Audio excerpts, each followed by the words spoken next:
चलिए आज बात करते हैं इतिहास की एक ऐसी जबरदस्त कहानी की जो अक्सर बड़े बड़े आंदोलनों के बीच कहीं खो जाती है।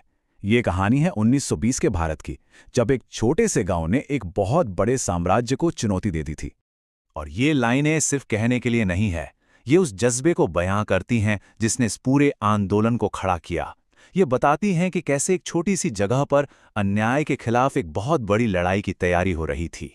तो सवाल यह है कि आखिर ये सब शुरू कैसे हुआ।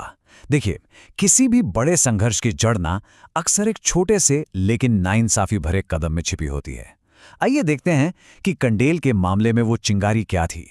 तो हुआ यूं कि कहानी की शुरुआत हुई एक नहर प्रोजेक्ट से। अंग्रेजों ने माडमसिल्ली डैम और रूतरी नहर बनाई। अब सुनने में तो ये विकास का काम लगता है, लेकिन इसके साथ एक पेंच था। शर्त यह थी कि किसानों को पानी के लिए एक महंगा 10 साल का कॉन्ट्रैक्ट साइन करना ही पड़ेगा। और किसानों का जवाब एकदम साफ। उन्होंने एक आवाज में कहा, हमें ऐसा विकास नहीं चाहिए जो हमारी आज़ादी और कमाई ही छीन ले।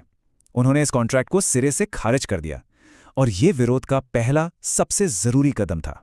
लेकिन बात सिर्फ एक असहमति की थी, तो फिर ये एक खुले विद्रोह में कैसे बदल गई? अंग्रेजों ने आखिर ऐसा क्या कर दिया कि हालात इतने बिगड़ गए और एक ऐतिहासिक आंदोलन शुरू हो गया? ये था वो टर्निंग पॉइंट।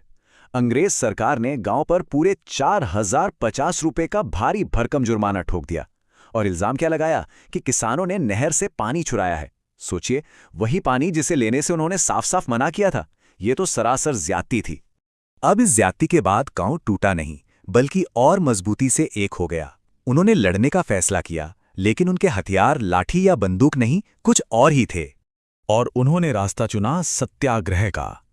सत्याग्रह यानी सत्य के लिए आग्रह करना। ये कोई लड़ाई झगड़ा नहीं था, बल्कि एक नैतिक जंग थी, जिसमें सच्चाई और अहिंसा ही सबसे बड़े हथियार थे। मतलब साफ था, वो अन्याय को किसी भी कीमत पर नहीं मानेंगे। ये शब्द नहीं, ये कंडेल के किसानों का फौलादी इरादा था। उनका कहना साफ था कि वो हर मुश्किल झेलने को तैयार हैं, लाठी, जेल, यहां तक कि घर बार की कुर्की भी, लेकिन अन्याय के आगे सिर झुकाना उन्हें बिल्कुल मंजूर नहीं था। आप देखिए, हर आंदोलन को एक लीडर चाहिए होता है ना? कंडेल को वो लीडरशिप मिली छोटेलाल श्रीवास्तव के रूप में, और उनके नेतृत्व में गांव ने अपने इरादे को एक्शन में बदल दिया।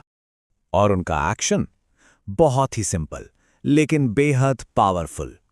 उन्होंने शांति से, बिना किसी हिंसा के, उस जबरदस्ती के टैक्स को देने से मना कर दिया।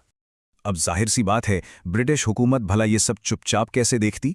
उन्होंने तय किया कि इस आंदोलन को अपनी पूरी ताकत से कुचलना ही हो।